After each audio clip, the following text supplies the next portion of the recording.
ಮಾಯಕೊಂಡ ವಿಧಾನಸಭಾ ಕ್ಷೇತ್ರದ ಗುಡಾಳು ಗ್ರಾಮದಲ್ಲಿ ಕಳೆದ ಒಂದು ತಿಂಗಳಿನಿಂದ ಕುಡಿಯುವ ನೀರಿನ ತೀವ್ರ ಸಮಸ್ಯೆ ಉಂಟಾಗಿತ್ತು. ನೀರಿಗಾಗಿ ಗ್ರಾಮಸ್ಥರು ಮೈಲಿಗಟ್ಟಲೆ ನಡೆದು ರೈತರ ಜಮೀನುಗಳಿಗೆ ಹೋಗಿ ನೀರು ತರುವಂತಹ ಕಷ್ಟಕರ ಪರಿಸ್ಥಿತಿ ಎದುರಾಗಿತ್ತು. ಇನ್ನು ಸಾರ್ವಜನಿಕರ ಈ ಗೋಳನ್ನ ಆಲಿಸಿದ ಶಾಸಕ ಬಸವಂತಪ್ಪ ಅವರು ತಕ್ಷಣವೇ ಸ್ಪಂದಿಸಿ ಬೋರ್ವೆಲ್ ವ್ಯವಸ್ಥೆಯನ್ನ ಕಲ್ಪಿಸುವ ಮೂಲಕ ಗ್ರಾಮದ ಬಾಯಾರಿಕೆ ತಣಿಸಿದ್ದಾರೆ.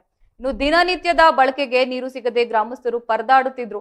ಮಹಿಳೆಯರು ಮತ್ತು ಹಿರಿಯರು ನೀರಿಗಾಗಿ ಕಾಯಬೇಕಾದ ದುಸ್ಥಿತಿ ನಿರ್ಮಾಣ ಕೂಡ ಆಗಿತ್ತು. ಈ ವಿಷಯ ಶಾಸಕ ಬಸವಪ್ಪ ಅವರ ಗಮನಕ್ಕೆ ಬರ್ತಿದ್ದಂತೆ ಯಾವುದೇ ವಿಳಂಬ ಮಾಡದೆ ಗ್ರಾಮಕ್ಕೆ ಭೇಟಿ ನೀಡಿ ಪರಿಶೀಲನೆಯನ್ನ ಕೂಡ ನಡೆಸಿ ತಕ್ಷಣವೇ ಬೋರ್ವೆಲ್ ಕೊರೆಸುವ ಕಾಮಗಾರಿಗೆ ಚಾಲನೆ ನೀಡಿ ಯುದ್ಧೋಪಾದಿಯಲ್ಲಿ ಕಾಮಗಾರಿ ಪೂರ್ಣಗೊಳಿಸುವಂತೆ ಸಂಬಂಧಪಟ್ಟ ಅಧಿಕಾರಿಗಳಿಗೆ ಸೂಚಿಸಿದ್ರು. ಇನ್ನು ಹೊಸ ಬೋರ್ವೆಲ್ನಿಂದ ನೀರು ಸರಬರಾಜು ಆರಂಭವಾಗ್ತಾ ಇದ್ದಂತೆ ಗ್ರಾಮಸ್ಥರು ನಿಟ್ಟುರಿಸಿರು ಬಿಟ್ಟಿದ್ದಾರೆ. ನಮ್ಮ ಕಷ್ಟಕ್ಕೆ ಸ್ಪಂದಿಸಿದ ಶಾಸಕರಿಗೆ ಗ್ರಾಮಸ್ಥರು ಕೃತಜ್ಞತೆಯನ್ನು ಸಲ್ಲಿಸಿದ್ದಾರೆ.